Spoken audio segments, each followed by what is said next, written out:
ಇವತ್ತು ಮೈಸೂರಿನ ಲೋಕಸಭಾ ಕ್ಷೇತ್ರದಲ್ಲಿ ನಮ್ಮ ಅಭ್ಯರ್ಥಿ ಗೆಲುವನ್ನು ದಾಖಲಿಸಿದ್ದಾರೆ.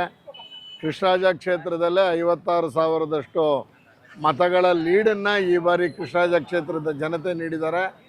ಈ ಸಂದರ್ಭದಲ್ಲಿ ಜನತೆಗೆ ನಾನು ಆಭಾರಿಯಾಗಿದ್ದೇನೆ. ಈ ಥರ ಲೀಡ್ ಬರಲಿಕ್ಕೆ ಕಾರಣಕರ್ತರಾದಂಥ ನಮ್ಮ ಕಾರ್ಯಕರ್ತರ ಶ್ರಮ ಹೆಚ್ಚು ಹೇಳಿದ್ರು ಸಾಲದು.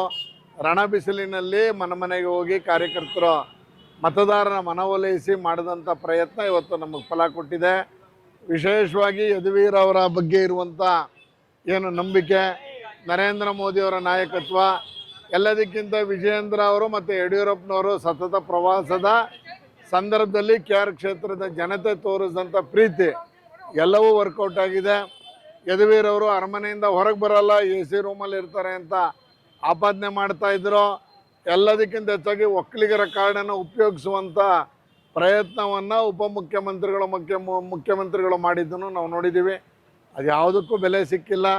ಒಕ್ಕಲಿಗರ ಮತ JDSನ ನಮ್ಮ ಮೈತ್ರಿ ಕಾರಣಕ್ಕೆ ನಮ್ಮ ಜೊತೆನೇ ಇದೆ. ಎಲ್ಲದರ ಪರಿಣಾಮ ಇವತ್ತು ಕೃಷ್ಣರಾಜ ಕ್ಷೇತ್ರದಲ್ಲಿ 56,000 ಲೀಡ್ ಬಂದಿದೆ. ಖುಷಿ ಅಂತಂದರೆ 7,300 ನನಗೆ ಬಂದಂಥ ಲೀಡು ಇವತ್ತು ಅದು 56,000ಕ್ಕೆ ಜಿಗಿದಿದೆ. ಸೆನ್ಸೆಕ್ಸ್ನ ಜಿಗಿತದಂತೆ ಜಿಗಿದಿರೋದ್ರಿಂದ ಭಾಳ ಖುಷಿ ಅಂತ ಅನ್ನಿಸ್ತಾ ಇದೆ. ಕೃಷ್ಣರಾಜ ಕ್ಷೇತ್ರದ ಜನತೆಗೆ ನಾನು ಆಭಾರಿಯಾಗಿರ್ತೀನಿ ಅನ್ನೋ ಮಾತನ್ನು ಈ ಸಂದರ್ಭದಲ್ಲಿ ಹೇಳ್ತಾ ಇದ್ದೀನಿ. ನರೇಂದ್ರ ಮೋದಿ ಅವ್ರಿಗೆ, ಶ್ರೀ ವಸ್ತಾ ಅವ್ರಿಗೆ ಬಲಾ ಭಾರತ್ ಮಾತಾಕ್ಕೆ, ಬಲಾ ಭಾರತ್ ಮಾತಾಕ್ಕೆ ಮತ್ತೊಮ್ಮೆ